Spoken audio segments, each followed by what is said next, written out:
नमस्कार, आप देख रहे हैं 9 भारत समाचार। नमस्कार, आप देख रहे हैं 9 भारत समाचार। मैं हूं नेहा राठी। आइए देखते हैं आज की बड़ी खबर। उत्तराखंड क्रांति दल की कुमाऊं क्रांति संवाद यात्रा खटीमा में पहुंचकर पूर्ण हुई, जिसमें पूरी टीम ने पहले बाइक रैली की। उसके बाद राज्य निर्माण के वक्त खटीमा में शहीदों को श्रद्धांजलि दी। वहीं कुमाऊं संवाद यात्रा युवा प्रकोष्ठ के केंद्रीय अध्यक्ष आशीष नेगी के नेतृत्व में हुई। ये यात्रा रुद्रपुर से शुरू होकर काशीपुर, रामनगर, हल्द्वानी, अल्मोड़ा, बागेश्वर, गंगोलीहाट, पिथौरागढ़, जागेश्वर, लोहाघाट, आखिर में खटीमा आकर पूर्ण हुई। इस दल ने कुमाऊं की हर जटिल समस्याओं को लेकर लोगों से संवाद किया। लोगों ने भी हर जगह युवा नेता आशीष नेगी और कुलदीप रावत से अपनी अपनी समस्याएं बताई।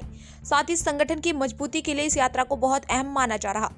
कुमाऊं में जिस तरीके से यह यात्रा हुई, यूकेडी ने बड़े लेवल पर अपना जनाधार कुमाऊं में जोड़ लिया।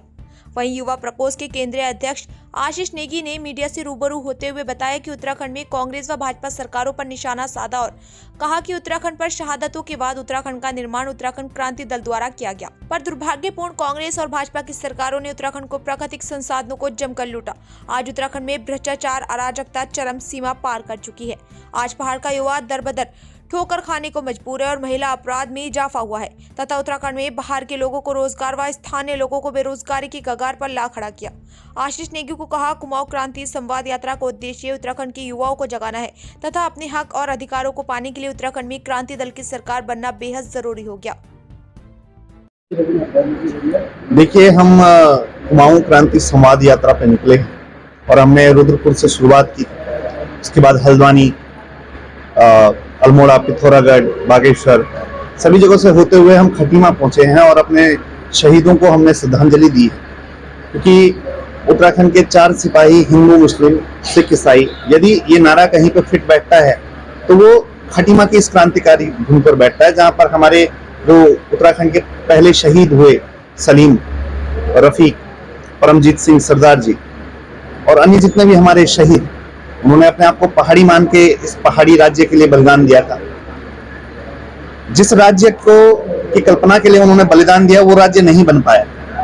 नाम मात्र का राज्य बन गया, जहां पर अधिकार जो है बिल्कुल नगण्य है। यहाँ पर मूल निवासी कौन होगा वो तय नहीं हुआ, यहाँ की स्थानीय भाषा कौन सी होगी वो तय नहीं हुआ। यहाँ पर स्थानीय लोगों को रोजगार देने की बजाय भाजपा और कांग्रेस की जो 25 सालों की जो मिलीजुली सरकार रही, उन्होंने हरियाणा का डाकिया, यूपी बिहार का ठेकेदार और बड़े बड़े धन्ना सेठों का खनन पट्टा हो गया, जितनी भी सुविधाएं देनी थी वो बाहर के लोगों को दे दी है और स्थानीय जो क्षेत्रीय जनता है वो अपने आप को ठगा हुआ महसूस कर रही है। इस यात्रा के दौरान हम जगह जगह युवाओं से संवाद कर रहे हैं, जो हमारा पुराना संगठन है उनसे हम बात कर रहे हैं कि ये उत्तराखंड को उसका असली स्वरूप देना है, जिसके लिए इतनी शहादत, इसके लिए बलिदान हुआ। राजधानी गैरसैंण के लिए खटीमा की स्थिति आप देखिए या पिथौरागढ़ की देखिए तो आपको दिल्ली नजदीक पड़ेगा और देहरादून दूर पड़ेगा। केंद्र बिंदु में राजधानी होनी थी।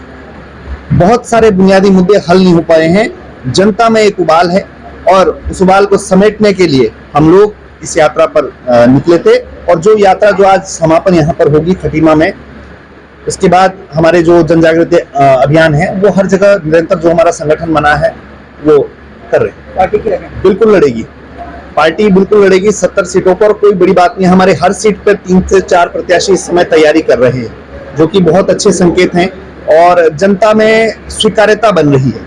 हर दूसरा व्यक्ति, हर तीसरा व्यक्ति यूकेडी को पसंद करने लगा है। हमारे झंडे को देखकर सम्मान देने लगते हैं, यूकेडी जिंदाबाद बोलने लगते हैं। तो इस बार पार्टी की सिंबल को क्या लड़ाई लड़ी?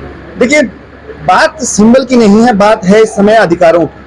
अगर हम नहीं आए राज्य की सत्ता में तो ये राज्य बिल्कुल अपना अस्तित्व खो देगा।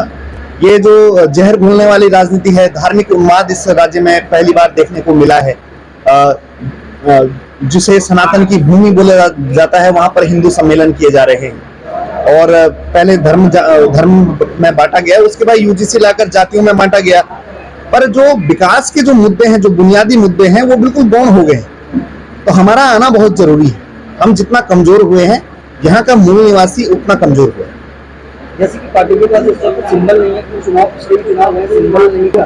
देखिए, हमारा जो संगठन है वो प्रयासरत है और सिंबल इतना बड़ा विषय नहीं है, क्योंकि यूकेडी को लोग पहचानते हैं डिजिटल मीडिया के जितने आप पत्रकार हैं, मैं आपका साधुवाद करता हूं। आपने हमारी विचारधारा इस प्लेटफॉर्म के माध्यम से पहाड़ी के कमराओं तक पहुंचा दी है।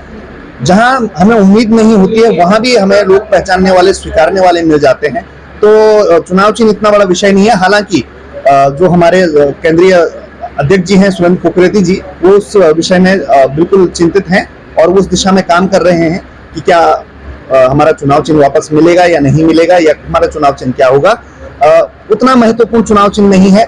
मुद्दे हमारे बहुत महत्वपूर्ण है, हमारा इतिहास जो है वो बहुत महत्वपूर्ण है, और इस राज्य की वो असली अवधारणा में लाना वो बहुत महत्वपूर्ण है।